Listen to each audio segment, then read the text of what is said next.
കബറാരാധനയിൽ നിന്ന് അള്ളാഹു എന്റെ മക്കൾ, എന്റെ തലമുറ അകറ്റണം. പെൺകുട്ടികളെ നമ്മൾ കെട്ടിച്ചു കൊടുക്കുമ്പോൾ കള്ളുടിക്കില്ല എന്ന് മാത്രമേ നമ്മൾ ഉറപ്പുവരുത്തുള്ളൂ, മദ്യപാനല്ല എന്ന് നമ്മൾ ഉറപ്പുവരുത്തും. ഏതോ വീട്ടിലേക്ക് കെട്ടിച്ചു കൊടുക്കും. അവിടെ ഒരു തലമുറ കഴിയുമ്പോൾ, 2 തലമുറ കഴിയുമ്പോൾ മകളുടെ മക്കൾ, അവരെ പേരക്കുട്ടികൾ, അവരെന്തായി? അതൊരു സുന്നി കുടുംബമാണ്, ഓലൊക്കെ അതിൻ്റെ ആൾക്കാരാണ്. നമ്മളിങ്ങനെയാണ്.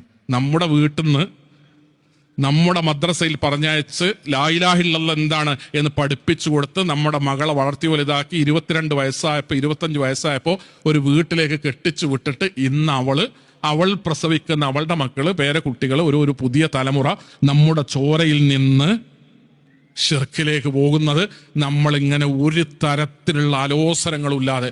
ഞാൻ നിങ്ങളോട് കെട്ടിച്ചു കൊടുക്കുമ്പോൾ സുന്നി മുജാഹിദ് നോക്കി ഒരു നാട്ടിൽ കുഴപ്പമുണ്ടാക്കണം എന്ന് പറയുന്നില്ല. എൻ്റെ മകൾ ലാ ഇലാഹ ഇല്ലല്ലാഹുള്ള തൗഹീദുള്ള ഷിർക്കില്ലാത്തൊരു വീട്ടിൽ പോയി ഉൾപ്പെടണം എന്ന് എൻ്റെ കുട്ടിനെ കുറിച്ച് എനിക്ക് ആഗ്രഹിച്ചുകൂടെ? എൻ്റെ മകൾക്ക് വേണ്ടി എനിക്ക് അങ്ങനെ പ്രാർത്ഥിച്ചുകൂടെ?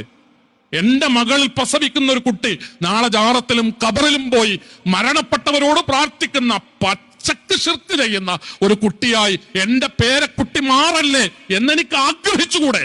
അതിനുവേണ്ടി എനിക്കൊരു പരിശ്രമം നടത്തിക്കൂടെ? എൻ്റെ റബ്ബിനോട് എനിക്ക് പ്രാർത്ഥിക്കുന്ന പ്രാർത്ഥനകളിലൊക്കെ എനിക്ക് 2 പെൺമക്കളാണ് റബ്ബേ. ആ 2 പെൺമക്കളും തൗഹീദുള്ള ഒരു ചെറുപ്പക്കാരന്റെ കയ്യിൽ പോയി ഉൾപ്പെടണേ എന്ന് നമുക്ക് ആഗ്രഹിച്ചുകൂടെ? എനിക്ക് 2 ആൺകുട്ടികളാണ്. ഏതെങ്കിലും നാട്ടിലെ 2 പെൺകുട്ടികളെ ദീനോടുകൂടെ കൊണ്ടു നടക്കാൻ കരുത്തുള്ള 2 ചെറുപ്പക്കാരാക്കി എൻ്റെ ആൺമക്കളെ മാറ്റണേ എന്നെനിക്ക് പ്രാർത്ഥിച്ചുകൂടെ?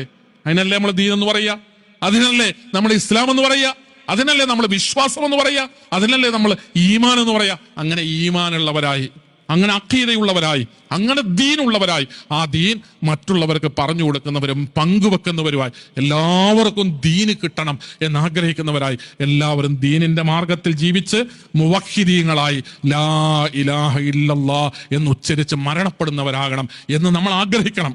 അതിനുവേണ്ടി നമ്മൾ പരിശ്രമിക്കണം, അതിനുവേണ്ടി നമ്മൾ അധ്വാനിക്കണം. എൻ്റെയും നിങ്ങളുടെയൊക്കെ ജീവിതത്തിൻ്റെ ആത്യന്തികമായ ലക്ഷ്യവും അടിസ്ഥാനപരമായ താല്പര്യവും അതാണ് എന്ന് നമ്മൾ തിരിച്ചറിയണം.